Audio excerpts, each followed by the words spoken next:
umakyat sa puno at bumiting. Tarzan ako sa dahon ng saging nagbabaging. Si Superman at Batman madalas din gayahin. Kadalasan to ako'y pilay pag-akyat ng bahay. Ang ibig sabihin sa ating partial decoding at analyze ayon doon sa iba pa natin na saliksik ay ito ay isa rin yan na ang tinutukoy. Itong arrow na parang clock ay nagtuturo dito sa pababa ng river. Magandang araw po sa atin manonood at muli tayo magbabalik sa ating munting channel at ang ito ngayon ay akin maisishare na kaunting kaalaman tungkol sa sinasabing Yamashita treasure na mga nakasulat sa bato o saan mang bato sa nga matagpuan nga atin makikita. Kadamihan sa letter L na nakasulat o nakaukit sa bato o sa kahoy man or saan pa man ilog or ano pa nga object ay ano ba itong pinapahiwatig na bakit mayroon ganito lagi makikita sa mga nagpakasulat or nakaukit. Bago tayo magpapatuloy, shout out po sa lahat ng mga subscribers, viewer, kumusta po kayo? Sana nasa mabuti kayong kalagayan. Ang atin ngayon makikita o topic ay itong naka letter L. Sa una ng mga videos or sa marami pang nakikita natin sa YouTube na palagi mayroon itong nakasulat, ang ibig po sabihin sa atin ngayon analyzation o partial decoding, itong L ay 90 degrees po ito mga kadiscover nga itong angle. Kung sa mathematic type of angles ay bali third or hindi 1/2 kasi ang direction po nito na dalawa na vertical horizontal ay norte po ang tinutukoy, 360 degrees mga kadiscover. Pag makita po natin ito sa lahat ng mga atin pag-i-explore or mga stone or rock or saan man kahoy nga nakasulat, ay possible ito na Yamashita treasure direction or sign or marker. Ngunit pwede ito isulat sa atin mga kababayan o pwede GIA. Ang sinasabi nito naka letter L ay malapit ito sa katotohanan na mga marker sa Yamashita treasures mga kadiscover. Itong type L 90 degrees 360 ay mayroon po ito angle na 45 degrees dito, na ang ibig sabihin pag nakaukit po ito sa bato, halimbawa ganito malaking bato, hindi siya nakabaliktad, ganito lang po ang posible nga pag atin pag-decode. Sa mga mayroong scanner or mga ano pa man na gadget, hindi na nila ito pinapansin. Pero importante pa rin ito sa atin para malaman kung saan ba talaga nakaturo ang ating target o prospect, kung saan nakalagay ang treasure. Na mayroon pa po ito mga counter sign sa unahan, pero ito mayroon na tayo direksyon nga dalawa. Ang ibig po sabihin north is mayroon tatlo na prospect target ang ating hahanapin sa isang area na posibilidad nga nandoon. Importante po ito na 45 degrees. Bali tatlo na direksyon. Sa mga eksperto po ay alam na po nila ito, sa atin lang po na baguhan ay malaki po ito natin maisishare or makakatulong dahil halimbawa pumunta tayo sa isang lugar, may nakasulat doon sa pangpang or bato or kahoy, uy bakit may letter L? So hindi na tayo ma-ignorante.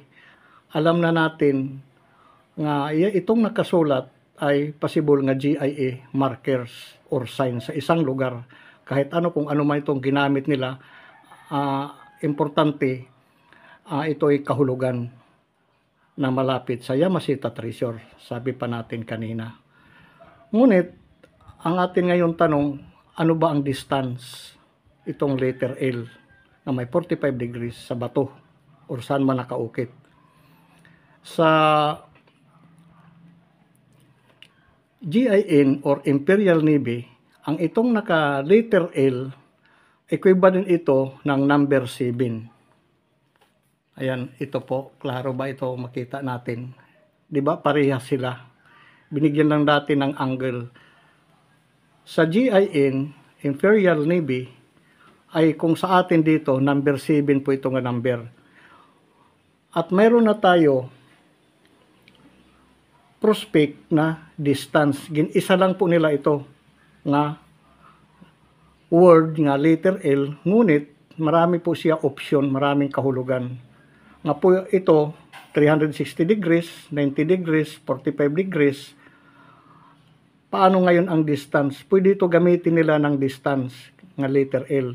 Ang equivalent dito ay number 7. Pwede siya 7 papunta dito, 7 papunta dito naman, at isa pa 7 ang overall dito sa kanilang target o gintago or inilibing. Ngunit itong, kung titingnan natin itong arrow papunta dito sa 45, ay ito po yung number nila sa Imperial.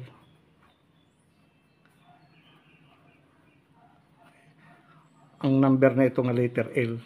Ngunit itong 360 at magkaparehas, nandito na po yung north,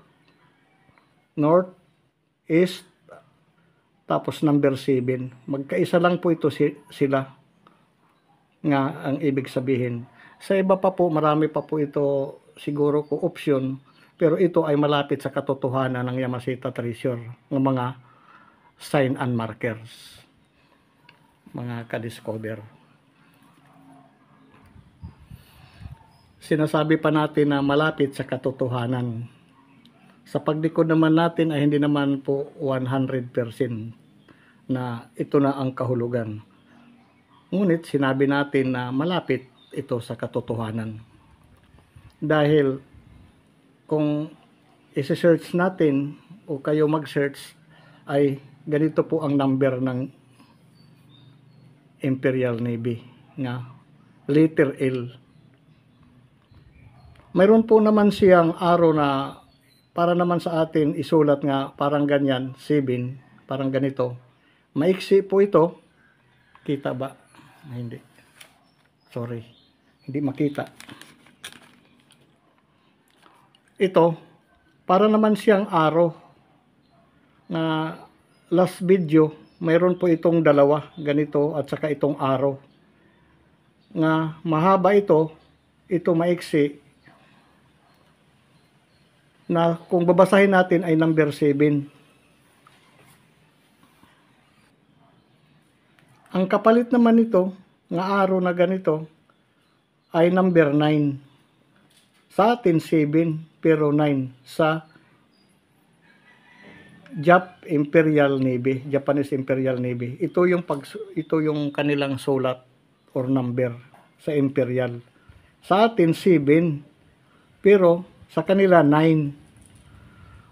lamang sila ng dalawang number. Ito yung nakaukit sa mga bato nga makikita natin kadalasan. Ito, letter L, ganito. Kung kukumpuan natin, bubuuhin natin, ay 7. Ayan. 9, 7. Itong mga arrow. Makakita tayo sa bato ng mga nakaukit na mga ganito. Ang pagbasa po natin paglikod, pwede po arrow option ganito, pwede po ganito, pwede pababa dito. Pero ito ang, sabi pa, inulit natin malapit sa katotohanan ng Yamashita Treasure ng mga code and sign markers.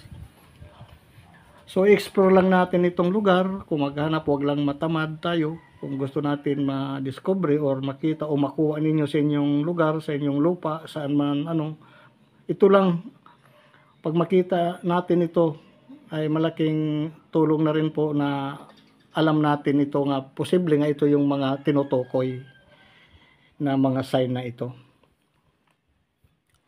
At marami pa po, ito pong mga number ay napaka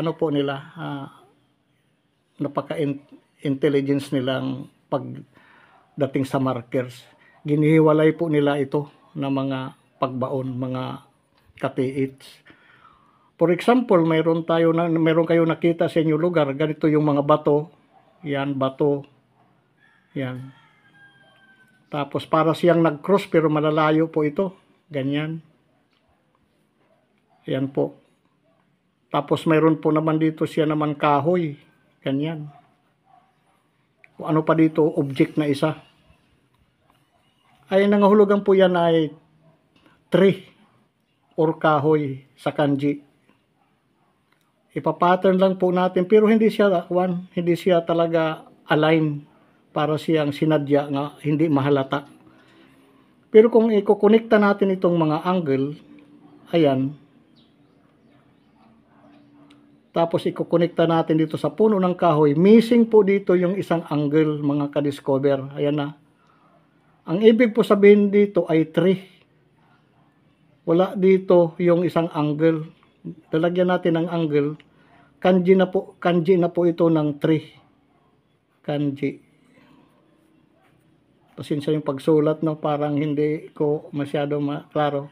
Pero pagpasensya na lang. Yan po ang mangyayari. Magiging tree, kahoy na kung sa atin. Kasi meron siya dito object. Hindi lang natin mahalata pagdating sa area, sa mga lugar, kasi madamo, kailangan linisan talaga yung paikot para ma-identify ninyo mga ka-treasure hunter. Ito, isinir lang natin para sa isang din natin pananaliksik ay totoo ito na mga align. Sabi pa malapit sa katotohanan ng Yamashita Treasure. Inulit lang natin. Naging tree na siya, kanji. Pero kung titingnan natin, mga bato lang po yan, mayroon dito mga object na kahoy. Marami po sila nagamit ng mga object na naka-align, naka-angle. Itong mga formation na mga bato or object. So ngayon, ito lang ang ating masishare mga ka-discover sa mga baguhan, sa mga expert ay pwede na po niyo hindi ito basahin or buksan ang ating video. Dahil para lang po ito sa walang mga scanner, walang ginagamit na mga locator nga pwede ito mahanap na tinatago. Na pagdating natin sa isang lugar, ulitin ko lang po na ito na yung mga nakaukit sa bato or kahoy nga ito ay malapit sa katotohanan ng sinasabi nating Yamashita Treasure na mga sign and code or markers. Na para siyang clock, 360 degrees, 90 degrees, 45 degrees. Ito po, isa lang po ito na tinutukoy. Nandito na po yung distance in GIN number 7. Ito naman po na para siyang mahaba ang pailalim. Maiksi po dito ay number 9 naman po yan. Kung makita ninyo sa mga bato, distance po ang itinutukoy. Pwede din siya number of person, number of bar or gold bar. pwede siya date or number of D.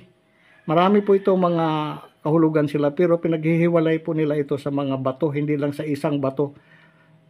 For example, andito sa bato na isa, mayroon naka-ukit na letter L, dito, bato. Doon naman sa isang bato sa kalayuan, mayroon naman siya nakaganyan na arrow. Ibig sabihin, 7 at saka 9. Posible nga dito sa bato, mayroon ibinaon dito nga 7 nga number, lucky number, or sa ano ito, deep, pwede siya sa distance, pwede sa ilalim. Marami po option. Dito naman sa kabila, mayroon naman siya 9 na tinago, mga kayamanan, parang ganun. So, kailangan po lang natin yung extension ng ating pag-iisip, hindi lang iisa. Marami pa po option sa inyo po at bigyan na lang po niyo ng karagdagan para sa atin, mga baguhan na naghahanap na walang mga gadget po. At maraming salamat. Sa susunod naman muli na ating pagbabalik at matutunghayan sa mahabang paglalakbay. Maraming salamat po. And God bless.